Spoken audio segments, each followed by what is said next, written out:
de distintos signos políticos, gobiernos dictatoriales, gobiernos de facto, militares, más democráticos, menos democráticos, no importa. Pero ese artículo 12 se ha mantenido inalterable. ¿Y qué es lo que dice ese artículo 12? Leído en simple, dice que la prisión por más de 3 años, ¿no?, tiene como inherente la inhabilitación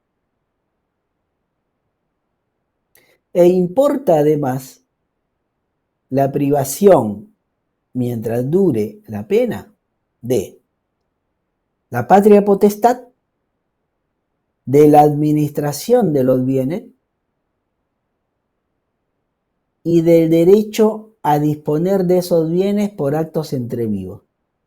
Nada más. O sea, ¿esto qué significa? ¿No? Como decían, que la persona privada de la libertad es titular de todos los derechos, con excepción, naturalmente, del derecho a la libertad personal, ¿no? Se supone que está privado de la libertad personal. Eso ni se menciona. ¿Qué más? Patria potestad, la facultad de administrar sus bienes, y 4, se le priva del derecho a disponer de ellos. O sea, un privado de la libertad no puede hacer una donación, no puede hacer una compraventa, significa eso. Pero nada más. Ahora,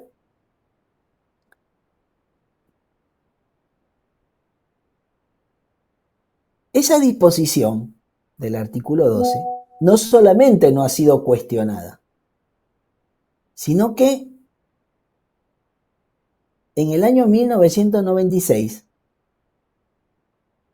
cuando se sanciona la ley de ejecución de la pena privativa de la libertad, la ley nacional, la 24.660, en su artículo 2 se reafirma esto. Y se dice que el condenado podrá ejercer todos los derechos que no estén afectados por la condena o por la ley y las reglamentaciones que en su consecuencia se dicten. Por lo tanto, las personas privadas de la libertad, así ya entendido, desde 1921, son titulares del ejercicio de todos los demás derechos, ¿no? Más aún, el artículo 9 de la Ley de Ejecución Penal bonaerense hace un listado, hace una enunciación, que no es taxativa, es meramente enunciativa, de cuáles son estos derechos que tienen que gozar, dice, procesados y condenados, sin discriminación. ¿Qué derechos? Y bueno, mínimos, fíjense. Atención y tratamiento de salud. Otra. Vestimenta. Y habla de vestimenta apropiada, que dice que no debe ser en modo alguno degradante o humillante. Eso dice la Ley de Ejecución Penal de la Provincia de Buenos Aires. Digo, ¿por qué? No sé si ustedes habrán escuchado que en Santa Fe, por ejemplo, a privados de la libertad, a la usanza de Bukele, se les iba a dar una ropa de color naranja que iban a usar todos, ¿no? ¿Qué otro derecho? Tienen derecho a la alimentación. que dice tiene que ser cuantitativa y cualitativamente suficiente para mantener la salud. Otra, tiene derecho a la comunicación. A la comunicación con el exterior. ¿A través de qué? Y bueno, la visita familiar es fundamental, ¿no? Para mantener el vínculo. La comunicación con el exterior también a través de la lectura. Y habla allí la ley de diarios, revistas, televisión. Me imagino que la ley es vieja, pero incluirá internet también. ¿Qué otro derecho? Y tienen derecho a la educación, al trabajo, al ejercicio libre de culto, es decir, a ejercer la religión que quieran.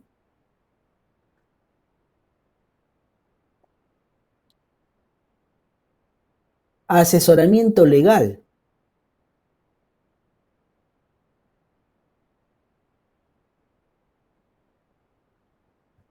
Y dice en el artículo 10 algo muy interesante, y que es lo siguiente, que a veces parece que es una disposición que ha quedado en el olvido, ¿no?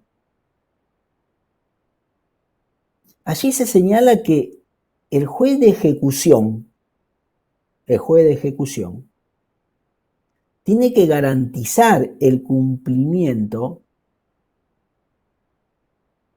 de derechos previstos en la Constitución, en tratados internacionales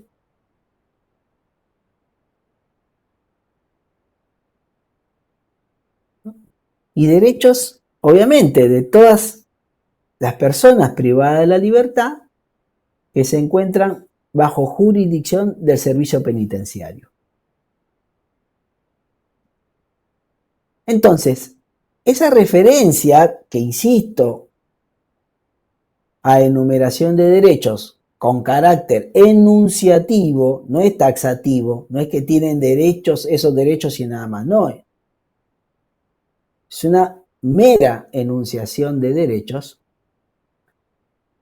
Nos sirve entonces de plataforma para hacer un repaso por alguno de estos derechos y que lo vamos a hacer obviamente de una manera muy general, ¿no? ¿Cuáles son entonces esos derechos que tienen las personas privadas de la libertad? Repito, ustedes me pueden hacer el favor de esperarme que me voy a traer un vaso de agua. Porque estaba dando clase anteriormente, 2 horas de clase y me enganché con esta. Y necesito agua, pues me voy a quedar sin voz. ¿Esperan un segundito? Sí, sí. Bueno, gracias.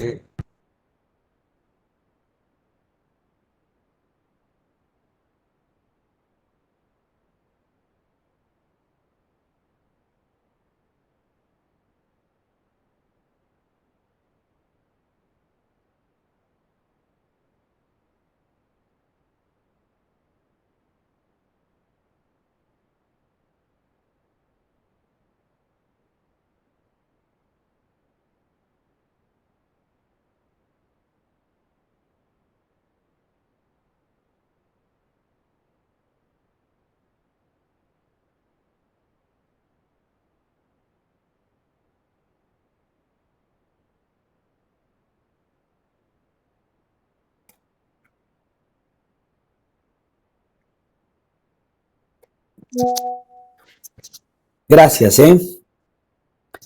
Bueno, ahora sí, puedo continuar. Se me escucha, ¿verdad? Sí, sí, se escucha.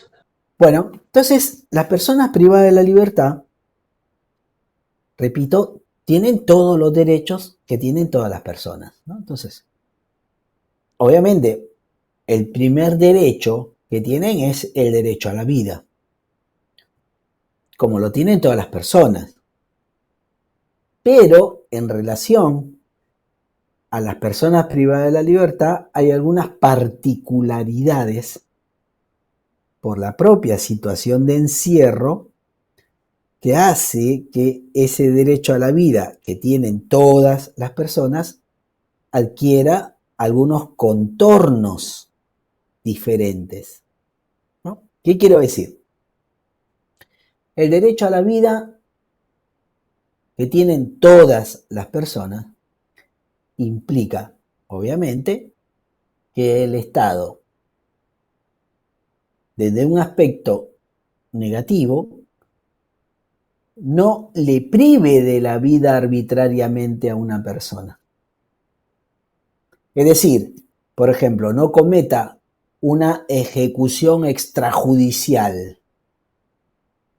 Por ejemplo, un caso de gatillo fácil, que el Estado no te mate por la espalda, por ejemplo. Otra, que el Estado, si es que está prohibido, no te condene a pena de muerte. Que el Estado, obviamente, no incurra en un acto de desaparición forzada de personas. Y desde un aspecto positivo, ese derecho a la vida implica también que el Estado se obligue a brindar todas las condiciones necesarias para que pueda llevar adelante un proyecto de vida, pero no cualquier proyecto de vida, sino uno en dignidad. Y entonces mínimamente el Estado tiene que garantizar a las personas salud, educación, agua potable, alimentación. Eso es lo que se llama el derecho a la vida digna. Ahora, en relación a las personas que están privadas de su libertad, se da la particularidad de que se da de manera continua violaciones a este derecho y que constituye en la actualidad uno de los principales problemas que tienen las cárceles. ¿Por qué? Porque hay un número importante de privados de la libertad que mueren dentro de las cárceles por distintas causas, pero principalmente como consecuencia de violencia intracarcelaria y por la falta de atención médica adecuada. O lo que es lo mismo, cuando se dan estos casos de violencia intracarcelaria, pareciera que el Estado deja que se maten, y cuando no existe una atención médica adecuada, pareciera ser que el Estado deja morir. ¿Y por qué digo esto? El Comité contra la Tortura de la Comisión Provincial por la Memoria, que es un órgano independiente muy serio que monitorea la situación de las cárceles en la provincia de Buenos Aires, elabora anualmente un informe que se denomina el sistema de la crueldad. Es un informe que ustedes lo tienen ahí a disposición, entran a la página de la Comisión Provincial por la Memoria, van al Comité contra la Tortura y allí están todos los informes que anualmente elabora este órgano. Y allí, por ejemplo, el Comité contra la Tortura señala de que en las cárceles, por ejemplo, en los últimos años, el 70% de personas privadas de la libertad que han fallecido han sido como consecuencia de haber tenido problemas de salud, el 70%. El 20% ha sido como consecuencia de homicidio dentro de la cárcel. Y hay un 10% que es por suicidios que tienen lugar dentro de también las unidades carcelarias. Lo cual, fíjense, es absolutamente grave, ¿verdad? Porque, como ustedes también saben, en la actualidad, la población carcelaria en la provincia de Buenos Aires es de algo más de 66.000 personas, más o menos, que son personas que están encerradas, es decir, que son personas que han sido sometidas a un proceso penal, algunas con condena firme, otras procesadas, en donde el Estado les priva de la libertad preventivamente para determinar en un momento posterior si le corresponde o no privación de la libertad. El 50%, 49%, ¿verdad? Son las personas procesadas.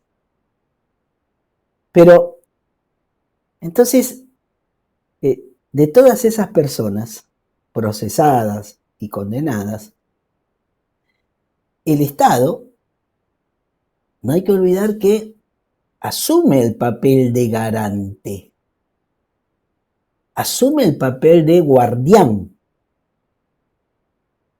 de respeto y de garantía de derechos de esas personas. Es el Estado el que tiene la obligación, por esa, repito, especial posición que tiene, de velar porque a las personas que están privadas de la libertad se les garantice, por ejemplo, su derecho a la vida, ¿no? Repito, el Estado a esas personas las sometió a un proceso, las encerró, las tiene encerradas intramuros. El Estado se encarga de vigilar, de controlar, de supervisar, de monitorear, que no les pase nada. Por esa razón, repito, tiene esa posición de garante. Pero, a pesar de eso, la estadística marca que morir asesinado o fallecer por suicidio dentro de las cárceles es 5 veces más frecuente que fuera de las cárceles.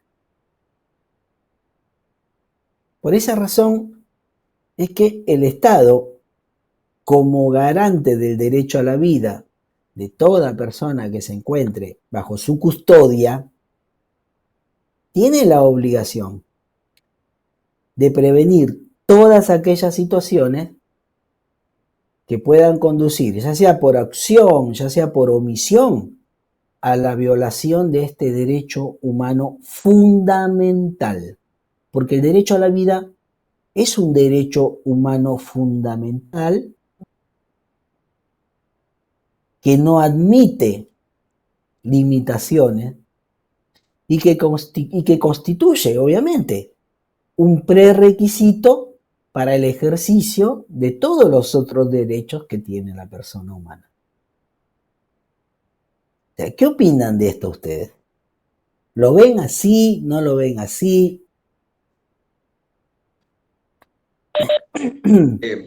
No me voy a sumar en este debate, así hablan mis compañeros, pero no lo veo así. Bien, pero Javier, por favor. Profesor, Cristian. no, yo con respecto a lo que dijo, por ejemplo, de la comisión, que es un ente autárquico. ¿Sí? En realidad, en la práctica no lo es porque depende de la provincia. Eh, Sí, pero funciona de manera independiente, ¿eh? sí, sí, No eso es. responde. ¿Y saben por qué les digo?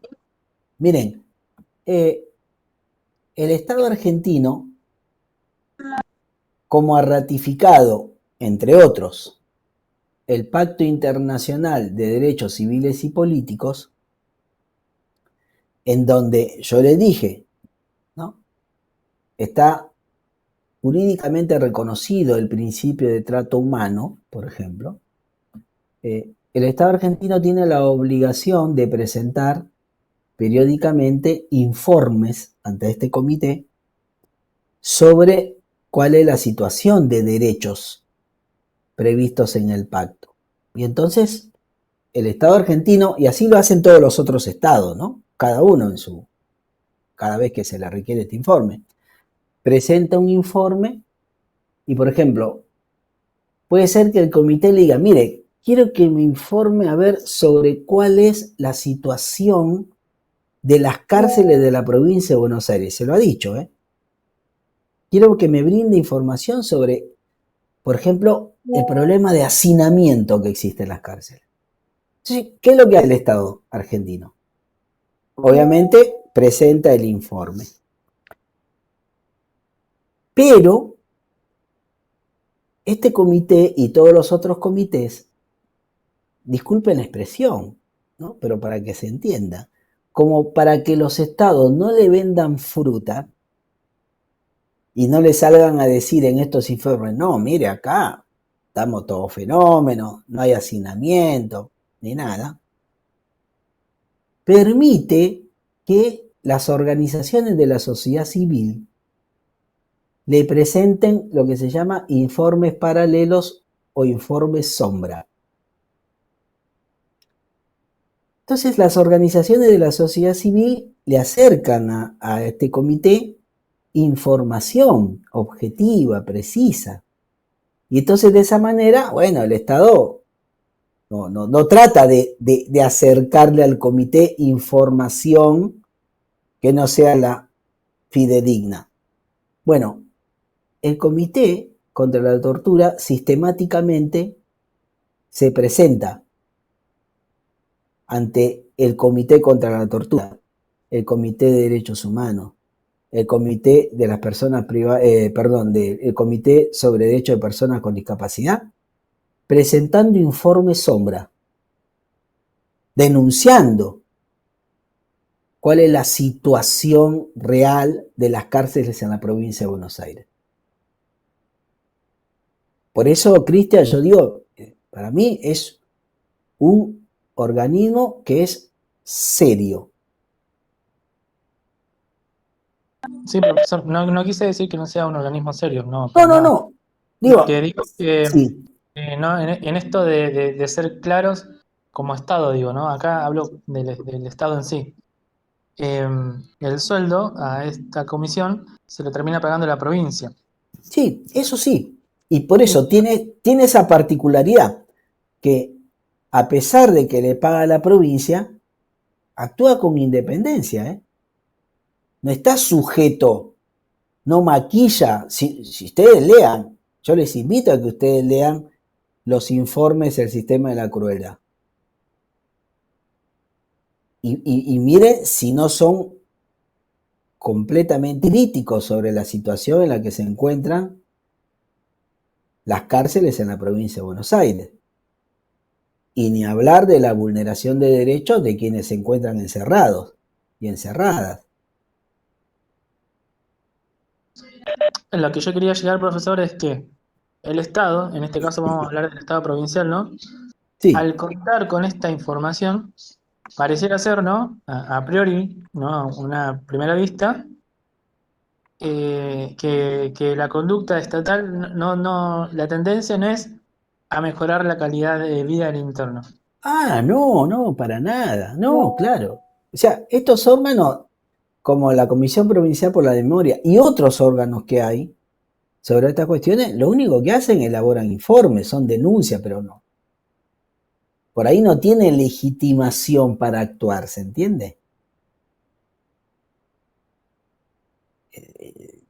No tienen esa competencia. Pero bueno, me gustaría escucharles. Yo quiero que me digan si efectivamente personas privadas de la libertad no se mueren como consecuencia de falta de atención médica, si no se mueren como consecuencia de reyertas o de suicidios. Por ahí me sumo un poquito a lo de Cristian y por ahí al debate. Vienen bajando muchísimo los índices de violencia, los índices de homicidios por riña. Eh, no sabría decirle por los de salud porque no estoy muy... Pero que los índices van bajando, ya sean de violencia y de homicidios en cárceles. Justo estaba mirando el SNEP y no me sale homicidios en riña 2023, pero que es una curva que va bajando, va bajando. Yo siempre pregono en esto de que el sistema va evolucionando, ¿no? Siempre, yo creo que no es los mismos números que teníamos hace 10 años.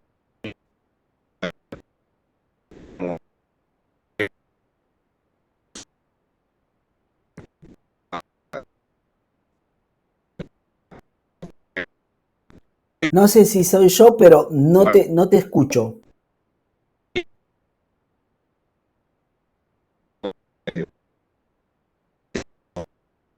Javier, se te escucha muy entrecortado, pero insisto, no sé si soy yo o si les pasa lo mismo a tus No, no se compañeros y escucha, compañeras. está cortado. Se Sí, le no se corta. escucha, se te escucha muy entrecortado. ¿Qué opinás vos, Jorgelina Mancilla, que te veo ahí?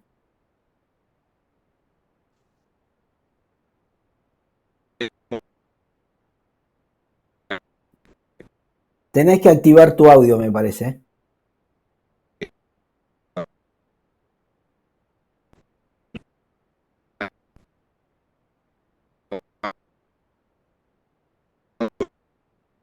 No. Bueno, y Joana,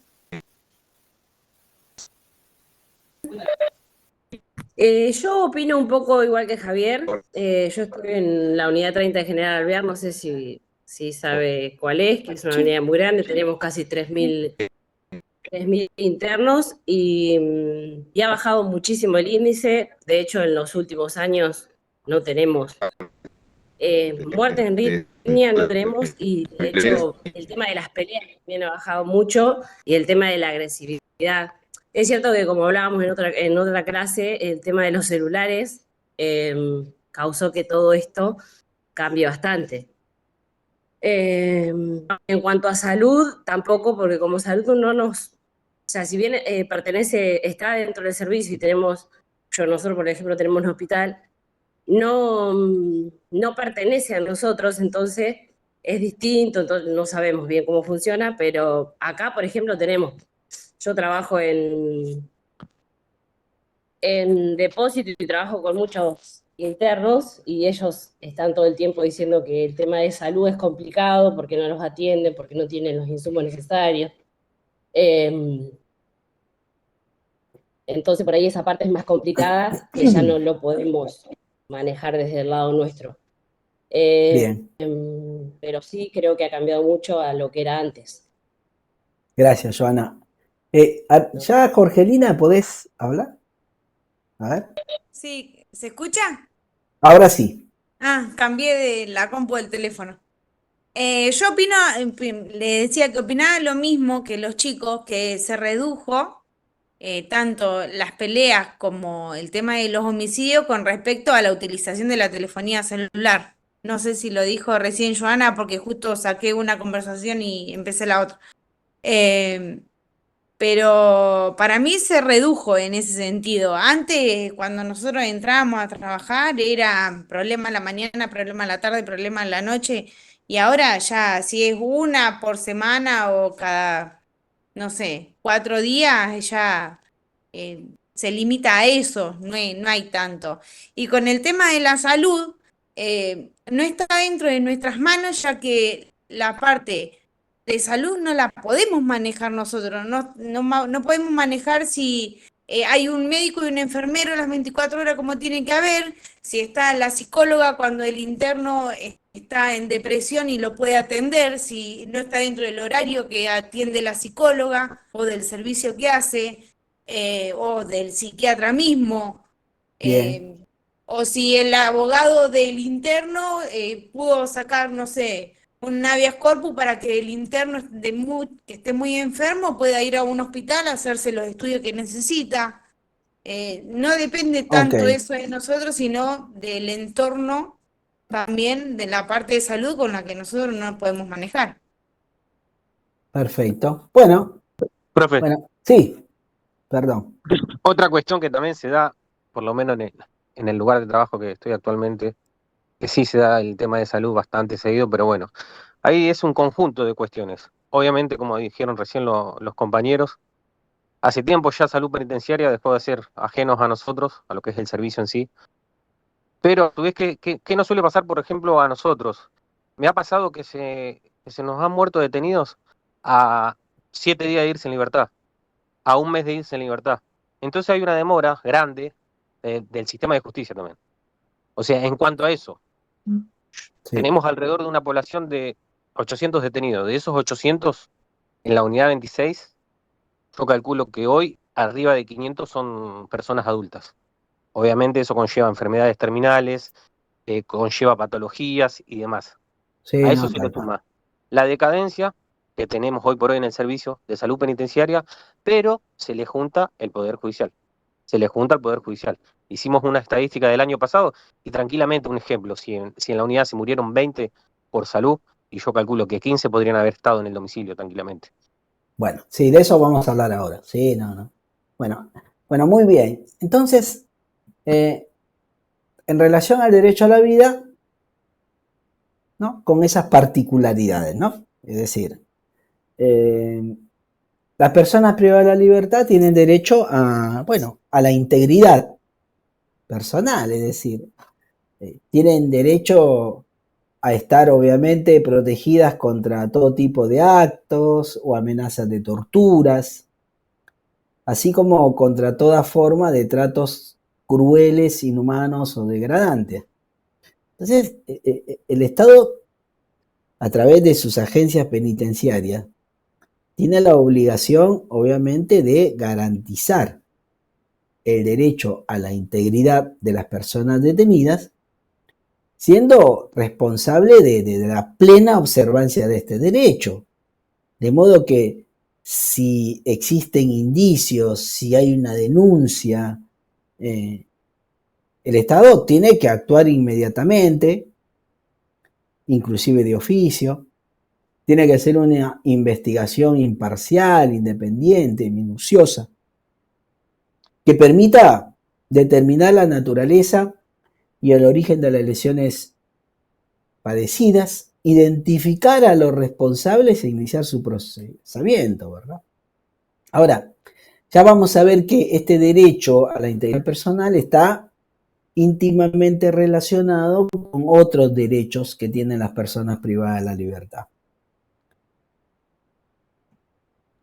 Otro derecho que tiene que ver y mucho con esto que estábamos hablando es el derecho a la salud y a la atención médica adecuada, ¿no?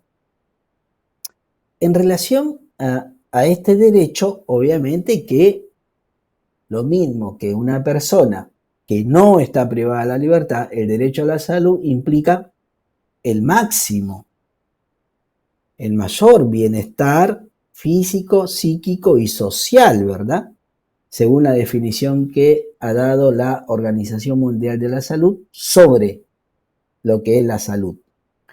De manera que en relación a esto, y más allá de las particularidades que presenta la salud en los contextos de encierro, acá, en relación a personas privadas de la libertad, tiene que regir lo que se llama el principio de equivalencia de la atención médica. principio de equivalencia de la atención médica. Es decir, ese principio de equivalencia lo que significa es que las personas en contexto de encierro tienen que poder tener un tratamiento médico, de enfermería, de fisioterapia, de rehabilitación y otras en condiciones comparables con aquellas que disfrutan pacientes que no están privados de la libertad. Entonces, las personas privadas de la libertad tienen derecho a la salud, que incluye, entre otros, revisión médica regular, atención y tratamiento adecuados y oportunos cuando así lo requieran, que se les permita ser atendidas por un médico de su elección, obviamente sin que esto signifique la obligación del Estado de cumplir con los deseos, con las preferencias de la persona detenida, sino que se tendrá que evaluar si esa atención es verdaderamente necesaria, ¿verdad? Conforme a su situación real. Entonces, ahí ya nos encontramos con algunas dificultades, ¿no? O sea, fíjense, estos tres primeros derivaciones, estas tres primeras derivaciones del derecho a la salud. Yo dije, revisión médica regular, tratamiento adecuado. Las personas privadas de la libertad reciben esta atención, esta revisión médica y tratamientos adecuados y oportunos. Es decir, Complejo Penitenciario de San Martín. Para toda la población penitenciaria, un enfermero. Se puede decir que un enfermero puede brindar efectivamente esa atención médica regular cada vez que el privado de la libertad lo requiera. No, doctor, obviamente que no. Y más Una allá, sola persona no puede atender o estar a la disponibilidad de la X cantidad de población y ante la emergencia que surja, ¿no? Noelia, no estoy haciendo un juicio de valor, porque soy plenamente consciente de que, obviamente, lo que tiene que ver con la atención de la salud, ya hace, no mucho, pero hace unos 5 Y está años. descentralizado de lo que es la órbita del servicio penitenciario y si bien Claro, ya nosotros... depende del Ministerio de Salud. Exacto. Ahora, si quieren, con la experiencia que ustedes tienen, podemos evaluar si eso ha mejorado o ha desmejorado la atención de la salud. Le Y mejoró depende de a- cada unidad. perdón. Desmejoró un montón. Daniela, Hola, ¿qué tal? Buenas tardes. buenas tardes. Yo trabajo en la unidad 2, ¿sí?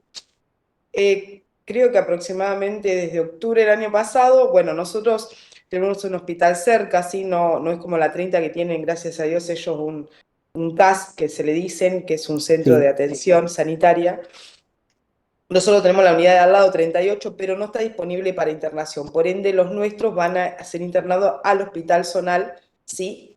Desde octubre del año pasado llegamos a tener un máximo de 7 hospitalizados y creo que una sola semana de febrero, si mal no recuerdo, tuvimos una sola semana sin internación. Hasta la fecha siempre tenemos entre 2 y 3 internados.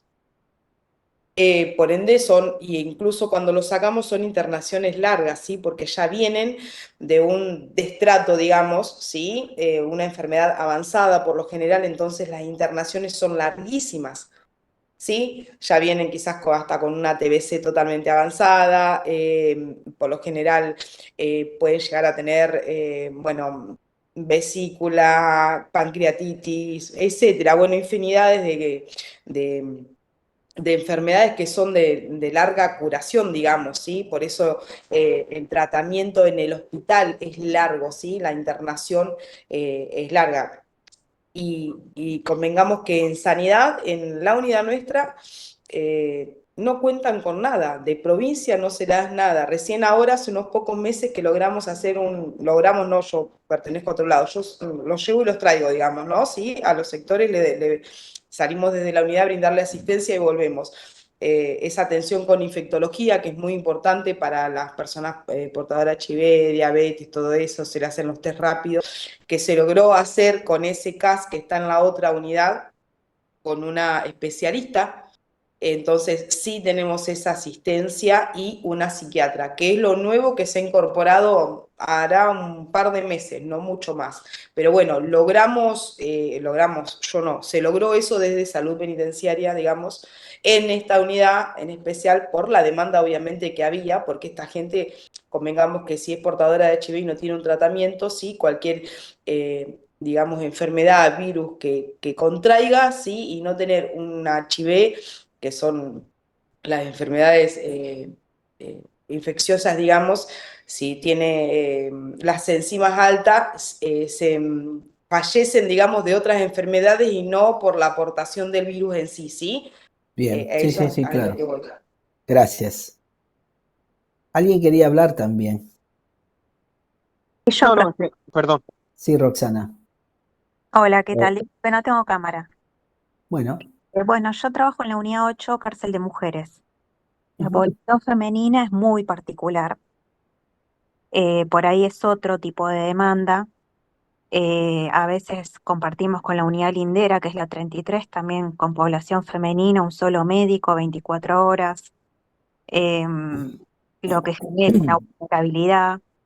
El personal penitenciario canaliza mucho y tiene contacto directo con lo que es sanidad. También tenemos un CAS que está con base en la unidad 33 y en ese sentido trabajamos o intentamos de trabajar en equipo con el personal de sanidad. Lo que es la población femenina, más bien que usted comentaba, profesor, por hechos de violencia, más bien se inclina por tasas de intentos de suicidio, suicidio consumado, ideas suicidas. Entonces, en el caso de la población femenina se activa un protocolo que se llama Elizabeth cuando suceden estas cosas. Y bueno, tenemos la Dirección de Política de Género eh, que bueno, se encarga de estas cosas, de que se implementen y que haya una guardia pasiva de psiquiatría y psicología para estos casos. Cuando pasa a mayores, se saca a la detenida o la privada de libertad a extramuro para que se la asista a la hora que sea. Pero bueno, este protocolo, por lo menos nosotros, desde nuestro lugar de asistencia y tratamiento y asegurativo también, lo tuvimos que aprender y aprender con H intermedio, llevarlo a cabo cada vez que tenemos estas eventualidades, porque, bueno, la población por ahí, la mujer privada de libertad canaliza más a través de sus emociones y no tanto en la violencia, digamos, con una reyerta o una riña entre ellas. Sería lo de Bien, menos. bien. Gracias, Roxana. Muy interesante. No por nada.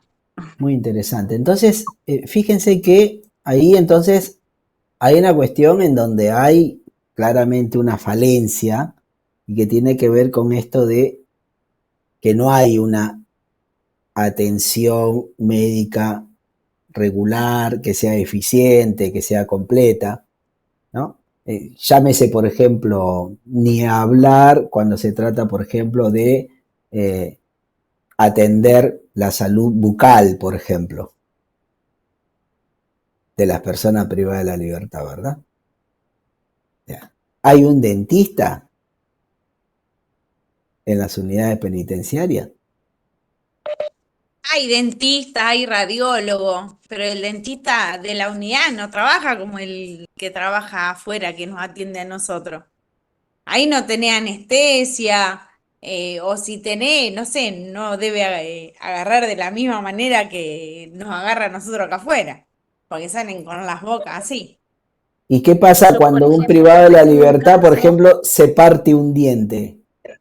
Hay una reconstrucción, hay una corona.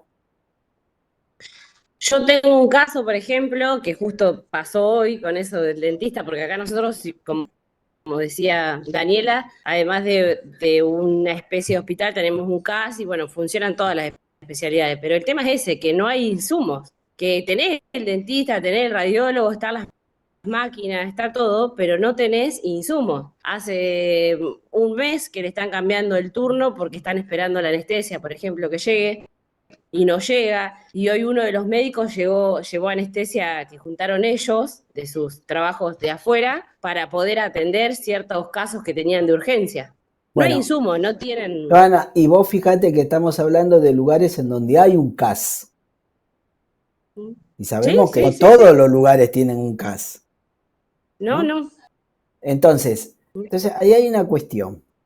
Luego, en lo que tiene que ver también con el derecho a la salud, ese derecho a la salud, que repito, implica el máximo bienestar físico, psíquico y social, comprende el derecho fundamental de estar alojado en un entorno que no genere o exacerbe enfermedades o deficiencias mentales, ¿no? Entonces, si uno tiene que desbrozar, comprende el derecho, como dije, a vivir en un entorno que no genere, que no exacerbe enfermedades, ¿no? Entonces uno dice, ¿en qué pensaban quienes tomaron la decisión de construir, por ejemplo, una cárcel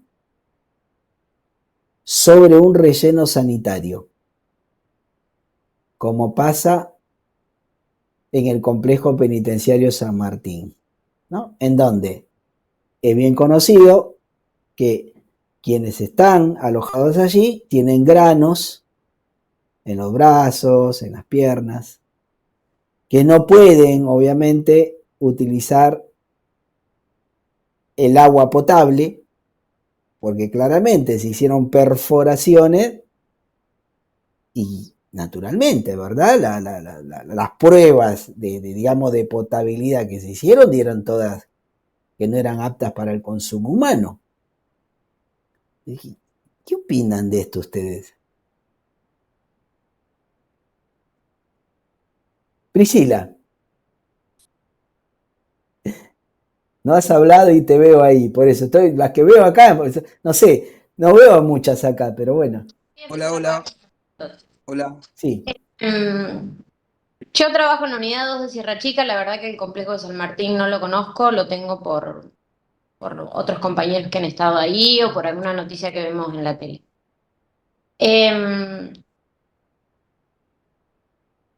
Creo que la parte de Buenos Aires tiene pocos lugares para construcción. Capaz que han tenido ese lugar, bueno, vamos a hacer una cárcel acá sin pensar que...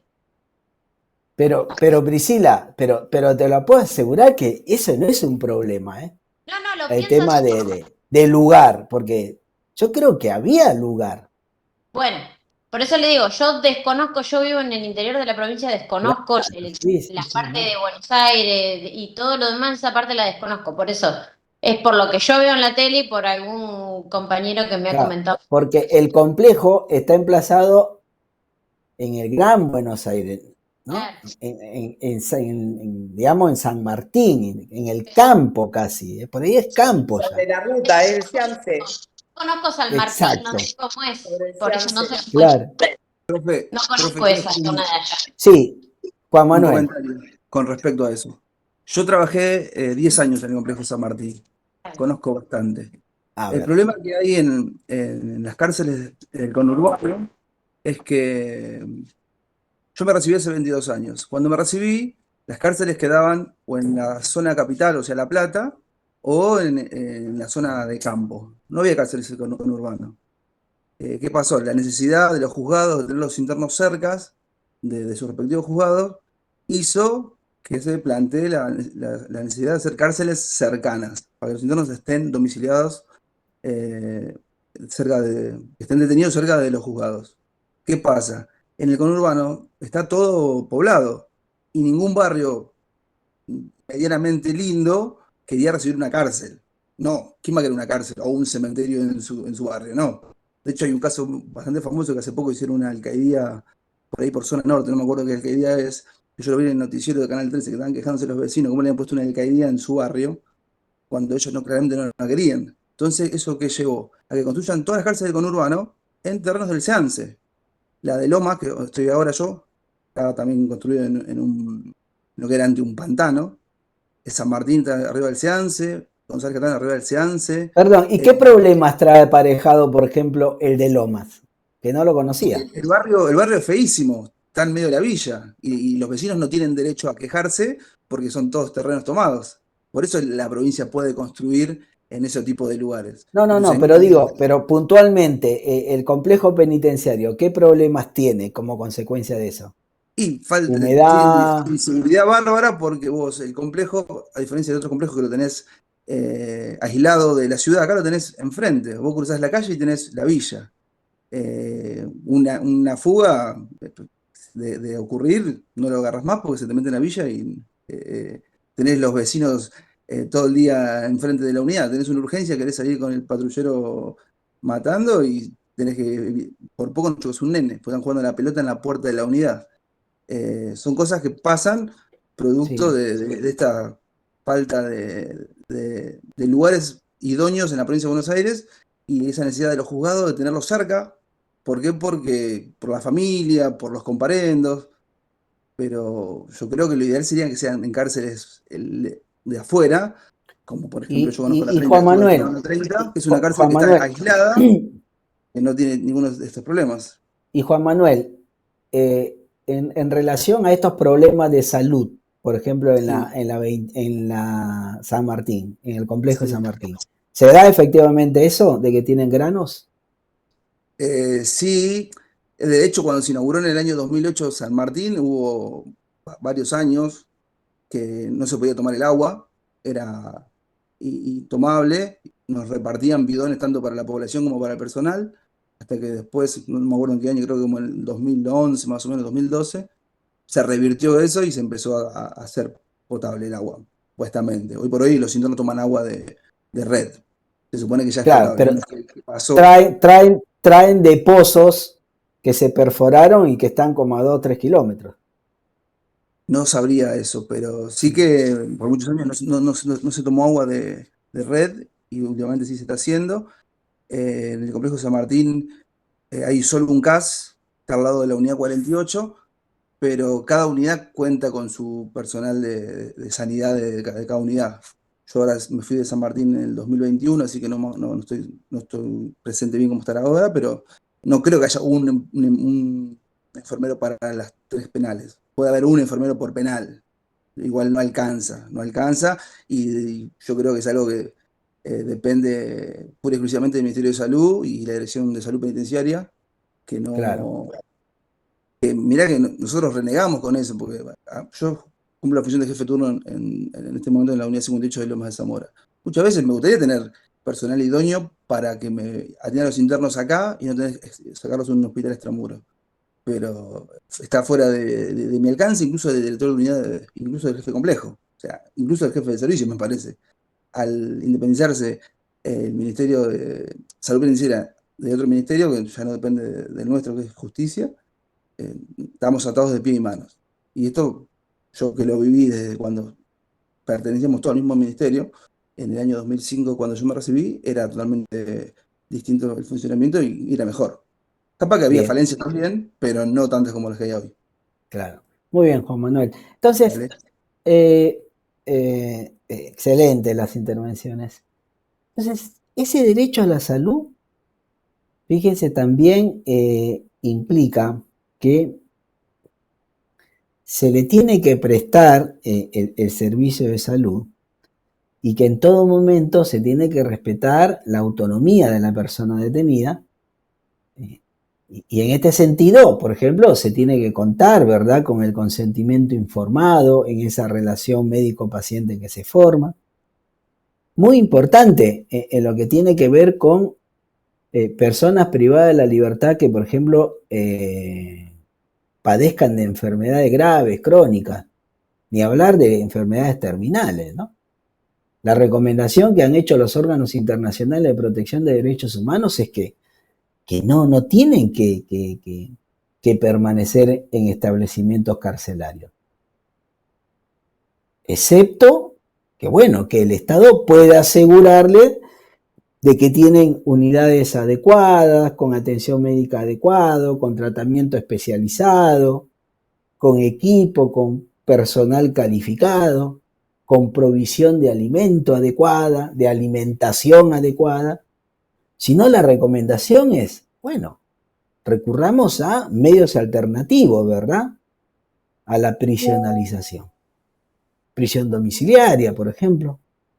Pero en esto, lamentablemente, a veces la justicia de ejecución penal es renuente, porque hay muchos casos de personas que están efectivamente con su salud muy afectada, muy deteriorada, y que no les otorgan este tipo de beneficios. Son varios los casos. Hace poco hablaba, por ejemplo, con una persona privada de la libertad que concurre a tomar clases allí en la Facultad de Derecho. Yo soy docente de la Facultad de Ciencias Jurídicas de La Plata. Y nos contaba de un caso, ¿verdad?, de un compañero. Estaba con una salud pero tremendamente deteriorada, en silla de ruedas, y que no había caso, no lograban otorgarle la prisión domiciliaria. Profe, Sí, ¿se escucha ahí?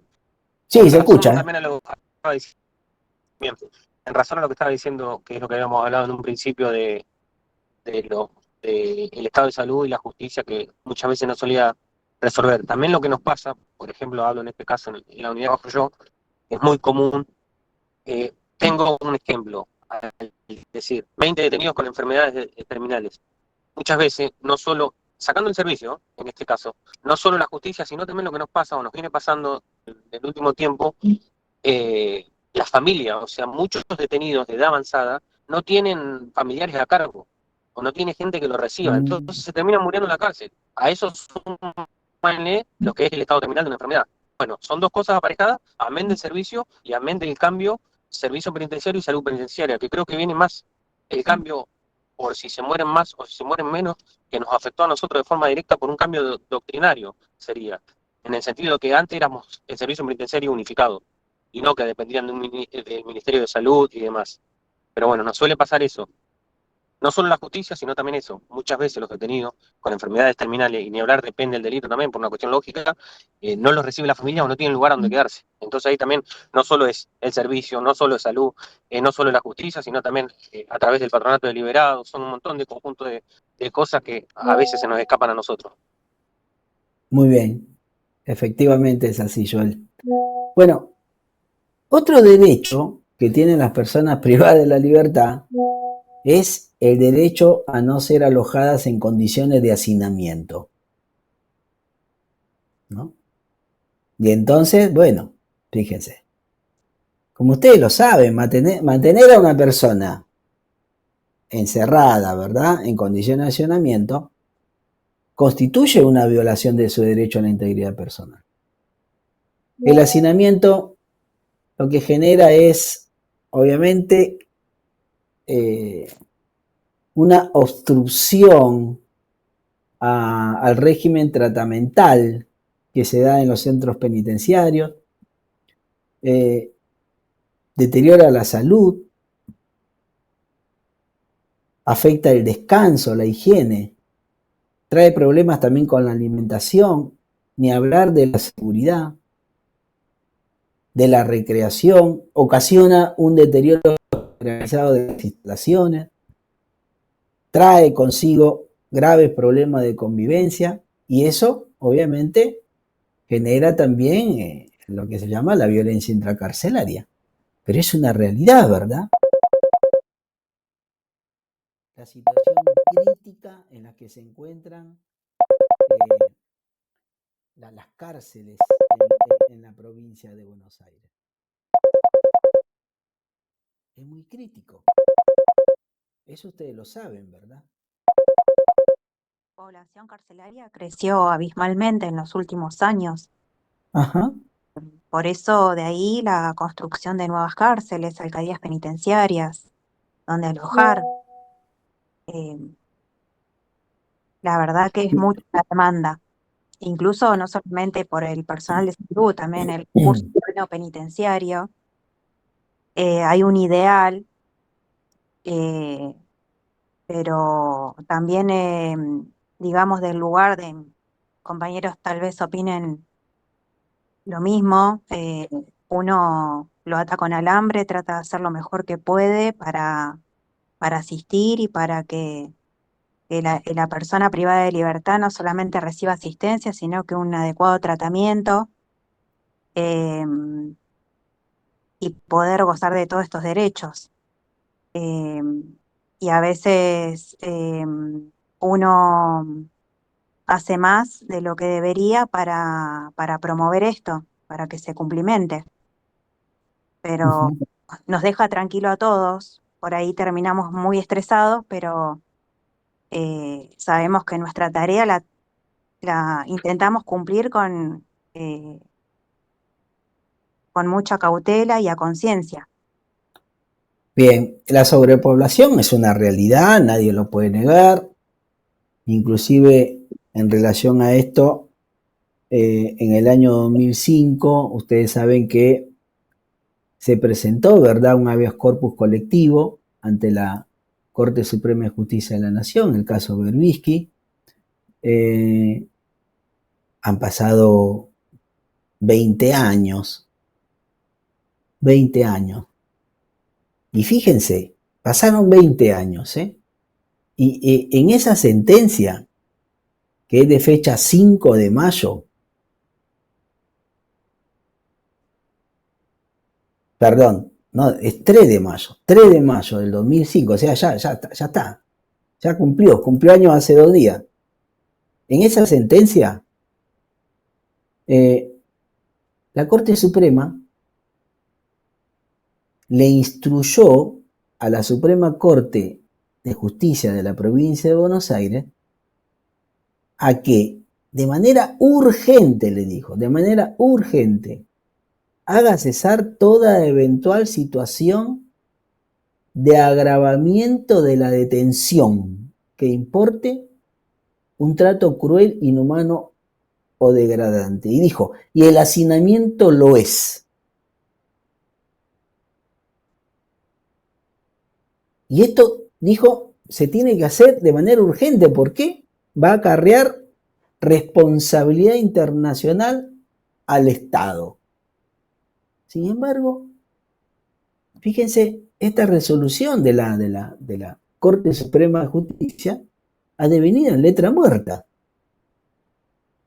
Porque no se ha hecho lo suficiente, ¿verdad?, como para reducir los niveles de hacinamiento en la población penitenciaria en la provincia de Buenos Aires. Ahora, la realidad nos marca que hay sobrepoblación carcelaria. Ese es un dato objetivo, ¿no? Hay unidades penitenciarias que tienen un 200, 250% de sobrepoblación. Eso genera todas esas dificultades que acabo de mencionar. Entonces, hay efectivamente, y ustedes lo saben muy bien, hay una necesidad de que se construyan nuevas cárceles. Ahora, ¿cómo la convencen a mi tía Pocha de que el Estado tiene que construir cárceles?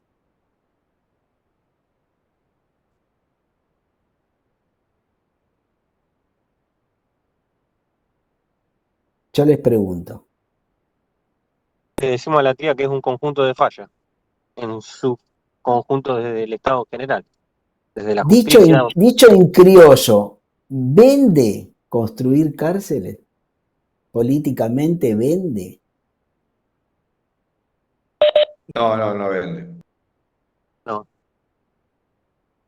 Podemos llegar a decir que La población, la ciudadanía, ve con buenos ojos si un político en su campaña por acceder a un cargo promete construcción de 10 cárceles para paliar la situación de hacinamiento.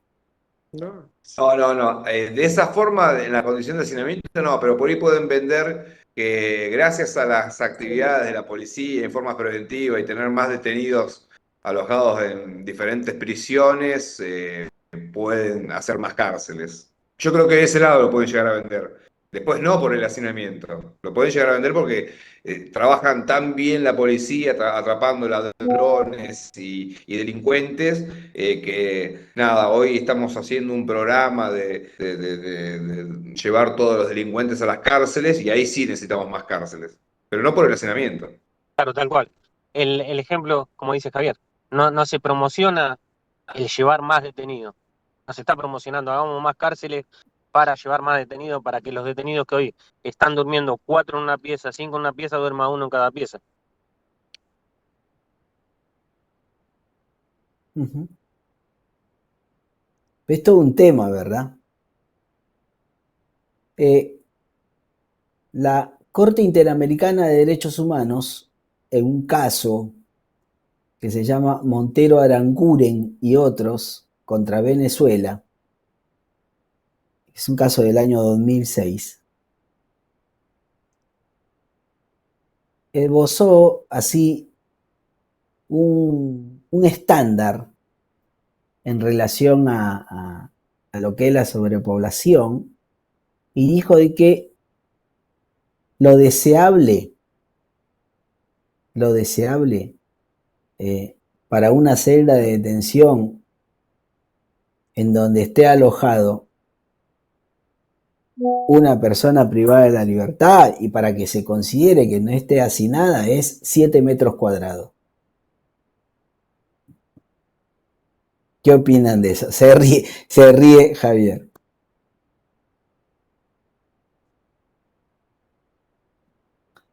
La mitad de lo que tienen a veces. Y dividido entre 4, por ejemplo. Es la mitad de lo que tiene, como dice mi compañera, dividido entre 4. Con todas sus pertenencias, obviamente. Uh-huh. Aparte dijo, es lo deseable, no como están construidos. Claro, sí. Otro derecho que tienen las personas privadas de la libertad es el derecho a la alimentación adecuada. Y sí, las personas privadas de la libertad tienen derecho a que la alimentación que se les brinde en los centros penitenciarios sea de buena calidad y con valor nutritivo suficiente. Este derecho está expresamente previsto en la regla Mandela, en la regla 22, en donde se dice que, bueno, a las personas privadas de la libertad se le tiene que suministrar una alimentación, dice, de buena calidad, bien preparada y servida, y que tenga un valor nutritivo suficiente, bueno, para mantener su salud. Y entonces acá, en relación a la satisfacción de este derecho, también en la provincia de Buenos Aires, bueno, hay al menos 2 grandes modalidades, ¿verdad?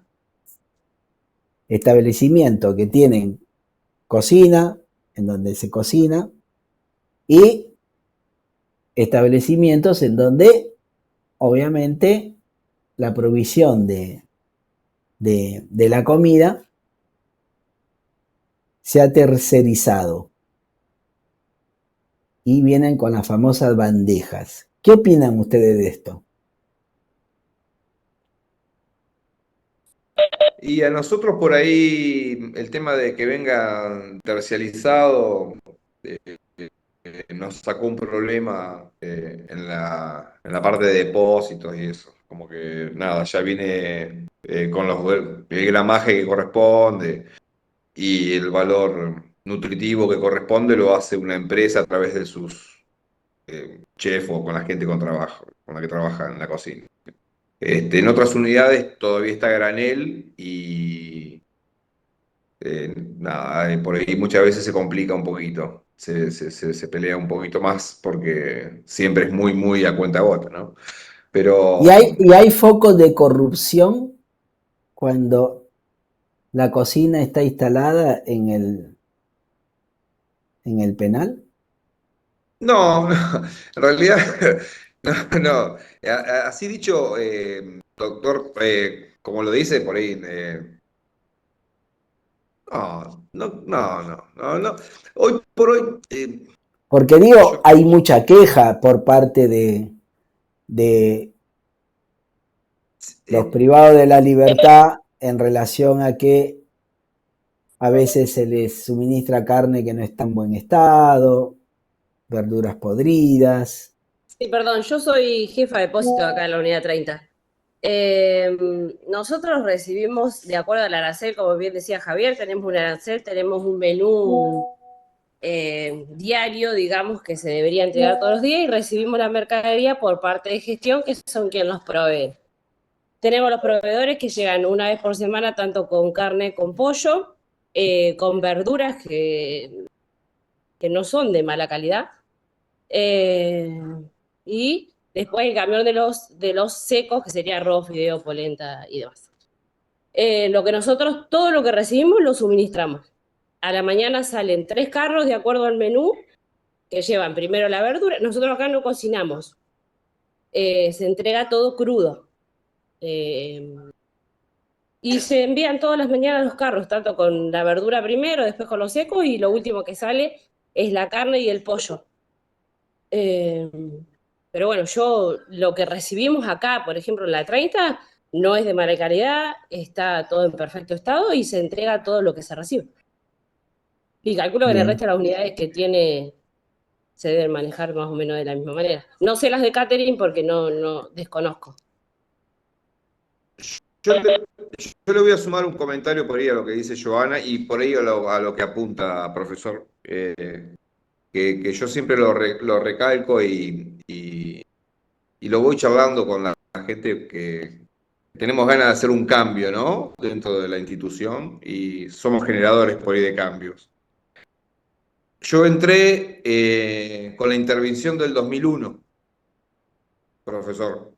Yo entré con la intervención del 2001. Antes del 2001 era otra cosa. Así como dijo usted recién, si había corrupción, esto, todo por oído, no puedo denunciar a nadie, pero antes se llevaba la runcha todo el mundo, antes de la intervención. Nosotros y todos los que estamos acá en este grupo, somos todos empleados del servicio penitenciario después de la intervención. Somos todos profesionales del servicio que entramos después de la intervención. Lo que usted habló y lo que usted dijo recién, sí, por favor, yo cuando ingresé era el momento donde se estaba cortando la runcha, y todos por ahí lo saben, o conocen, o si tuvieron familiares, pero hoy por hoy ya no se ve más eso. Eso fue profesor, disculpe, ¿no? Pero se lo digo, usted no sé ni cuántos años lleva de derecho, o capaz que ha recorrido cárceles en su momento, si usted recorrió cárceles hace más de 25 años, capaz que pasaba por control y había unas bolsas de papa ahí arriba de cosas, y si usted preguntaba para qué eran esas papas, era para que se las llevaba el empleado. Y hoy por hoy, profesor, usted va a recorrer un sector, como recién habló Joana, nada, está súper controlado porque en realidad va evolucionando el sistema, en realidad. No vivimos en otras épocas. Me parece a mí, capaz que estoy errado y me decís, no, Javier, escuchame, ¿sabés qué? En la unidad tanto todavía está que se llevan la runcha a los vigilantes. Ay, y ahí capaz, digo, no, bueno, eso desconocía. Pero yo en mi caso, entramos con una época nueva, distinta, de cambios. Hoy la jefa de depósito, como está ahí Joana, no es que está súper controlada, es una señora que responsablemente anota todos los días en su libro diario el descuento de cada uno de los fideos, de los gramos de legumbres que utilizó y de etcétera, y descuenta como corresponde la media res y así un montón de cosas. Pero Claro, por ahí está antes evolucionando, profesor, está evolucionando. me suma Javier que por ahí antes no había tanto control en el tema de llevar los libros, como dice él. Nosotros llevamos libros, hacemos rendiciones todos los días de cada cosa que se descuenta, por qué lo descontamos, si no lo descontamos. Por ahí antes estaba todo más que llegaba y se repartía, no existía el arancel, no existía cómo lo tenías que distribuir. Y ahí entraba la parte, como dice Javier, el tema de quién se llevaba, de a quién le daba la rocha o lo que sea. Pero hoy en día como evolucionó mucho por suerte y para tranquilidad nuestra también, porque nosotros trabajamos y calculo que todos queremos cuidar nuestro trabajo. Entonces, en ese sentido evolucionó un montón y podemos decir que se puede trabajar. Yo por lo menos puedo trabajar con seguridad y tranquilidad. Bueno, muy bien. Otro derecho que tienen las personas privadas de la libertad es el derecho a la educación, al trabajo y a la recreación, ¿verdad? También da para hablar largo y tendido sobre esto, sobre lo que tiene que ver con el derecho al trabajo, ni hablar con el derecho a la educación. Pero me gustaría sí por ahí aprovechar estos 5, 8 minutos que nos quedan para hablar sobre el derecho a recibir visitas, a mantener y también a desarrollar las relaciones familiares, ¿verdad? O sea, ese régimen de visitas es algo que tiene que ser garantizado. Y la restricción indebida constituye, obviamente, una violación a la integridad personal de la persona privada de la libertad. Ese derecho a recibir visitas y a desarrollar relaciones familiares implica, por un lado, obviamente, el derecho, efectivamente, a que se visite y, por el otro lado, el derecho que tiene una persona privada de la libertad de no ser, obviamente, desplazado a una distancia que sea lo suficientemente alejada como para que la familia ya no vaya a visitarle y se rompa ese vínculo, esa relación familiar. Que tiene que ver inclusive esto último con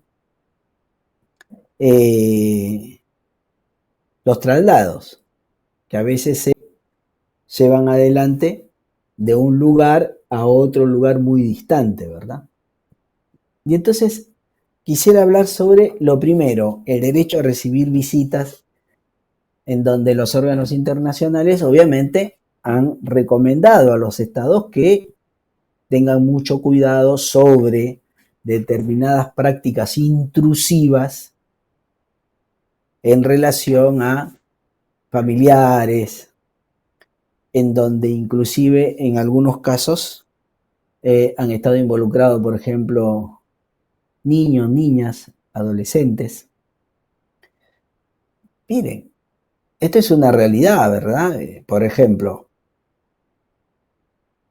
tomé examen a una persona privada de la libertad el día viernes de la semana pasada.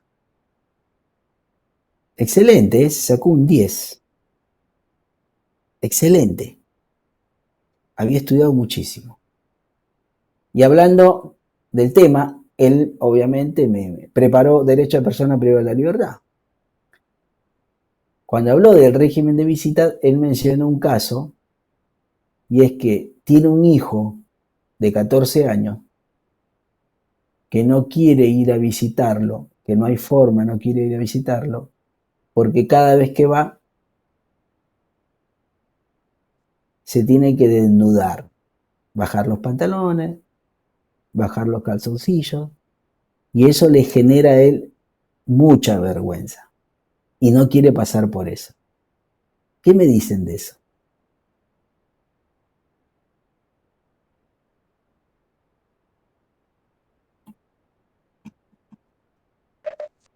Profe, con respecto a las visitas, no se le prohíben si se los saca de traslado, porque si sale de traslado es porque algún problema hubo con el interno. No salen de traslado porque salen de traslado. Va, es lo que veo yo. Con respecto a la visita, el menor ese a lo mejor paga el plato de ser requisado de esa manera por otros menores de esa edad que han querido ingresar cosas que no se podían dentro de la unidad.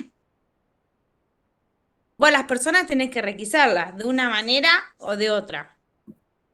Pero a lo mejor con 14 años no es necesario bajarle la ropa interior. Acá hay una compañera, Rosana Míguez, Tenés que que dice hacerlo. que es jefa de requisa, dice que no se hace eso, que no se baja la ropa. Pero tal Claro, vez, yo iba a decir tal lo vez, mismo, que ya, pero, a ver, pero este privado de la libertad está en la unidad 9 y me dijo que lo hacen. ya hace tiempo que no se hace, no sé en otras unidades, pero por ejemplo acá ese tema, ya sean menores o mayores, no se baja la ropa interior. ¿Y se utiliza el espejito de colores? No, No, hace rato que se dejó no, de... no. Sumo a mis compañeros, profesor. Yo doy clase en la licenciatura de gestión penitenciaria y el año pasado me admitieron que en algunos establecimientos sí. No, A simplemente ver, dale. yo con esto no quiero emitir un juicio de valor. Por Sí. ahí, ustedes no, pero si uno habla de la institución penitenciaria, Claro, tal claro. vez ustedes me puedan decir, bueno, yo hablo de lo que a mí me compete y lo que yo conozco. En la unidad donde yo trabajo, no, pero no me consta que no se haga en otra unidad. ¿Se entiende?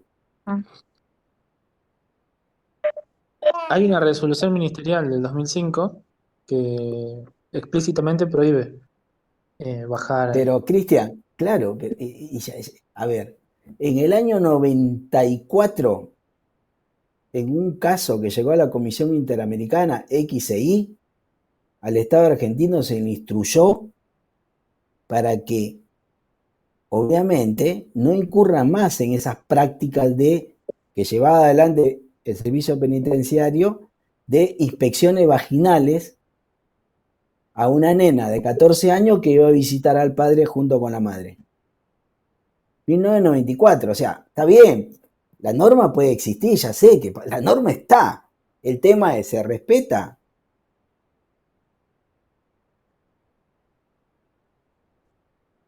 Ahora, Rosana, obvio, sería un escándalo. Ahora, pero a una niña de 16 años, que es una niña, es una adolescente, pero bueno, a los efectos de la Convención sobre el Derecho del Niño, es una niña, tiene menos de 18 años. ¿Se le realizan inspecciones en las partes íntimas? No, no, Existe no, no. el elemento de no. seguridad para pasar la No, espada, por eso no. el detector, Se pasa el detector de en esos metales. casos. Detector de metales, Sí, Claro, sí, no se utiliza más, profesor, no se baja no más se hace de más. la bombacha, ni siquiera Ni el menos a los corpiño. menores No, y a no, los adultos no, tampoco hoy en día.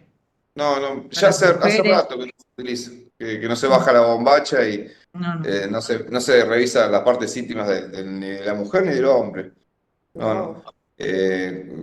Sí, no, hay una reglamentación ya en vigencia hace mucho tiempo y no. Yo recuerdo, yo he requisado cuando recién ingresamos y sí, se le bajaba la ropa al hombre y se requisaban los calzoncillos, pero hace muchísimos años. Ya yo no tengo muy presente, capaz que alguna de las chicas lo tiene presente la resolución, desde qué momento cambió eso, pero yo recuerdo que en su momento sí, pero no, después, hoy en día ya me parece que no, ya sería muy. Yo tampoco la tenía presente. No se baja más la ropa interior. No, no. Bueno, insisto, en el año pasado, en una licenciatura en gestión penitenciaria, algunos admitieron que se sigue incurriendo en ese tipo de prácticas. Personal del servicio penitenciario el que toma esa especialización. Pero bueno, Profesor, uno habla de su conocimiento, ¿no? no, por eso, o sea, yo digo, Muchas veces, siempre es lo mismo que yo diga, claro. todos los profesores universitarios son respetuosos. Y no, no me consta, qué sé yo, son tantos, Sí, sí. no me consta. Todos los profesores Claro. universitarios, ninguno incurre en un acto de discriminación. Y no sé, o sea, Sí, sí, sí. yo puedo hablar por mí, por mi entorno, pero nada más. A Sí, sí, eso voy. totalmente. Sí. Bueno, son las 8. ¿Alguna pregunta? Bueno, ahí Rosana dice que se estuvieron capacitando todos los jefes de visita. Muy bien. Y nadie hace eso. Fantástico. Me parece perfecto. Sobre todo digo porque si hay alguna situación en donde hay una sospecha de que se está ingresando algo que está prohibido, quien tiene que hacer la inspección es Se llama Sí, personal de salud en esos sí, casos. personal de salud. sí, sí, de salud, de salud, de salud. Sí, sí, totalmente. Y a veces no hay personal de salud.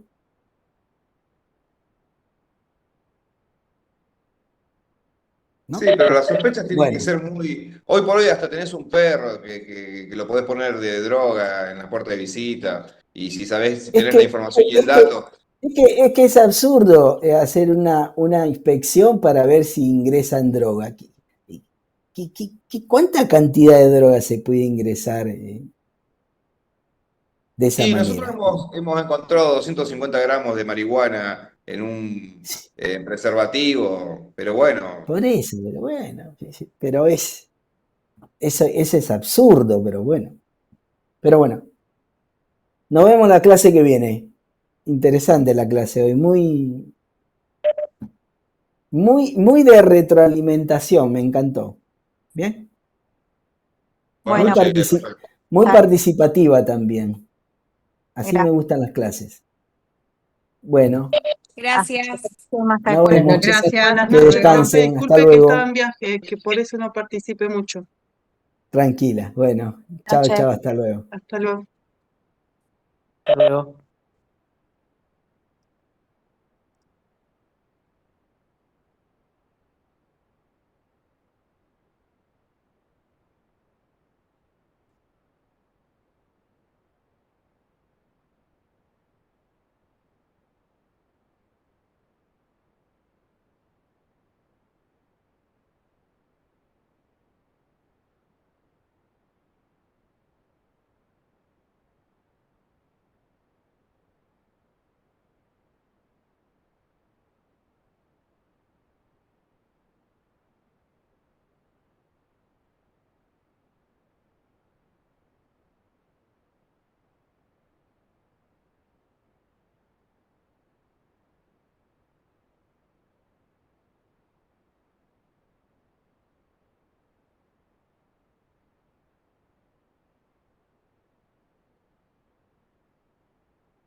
you.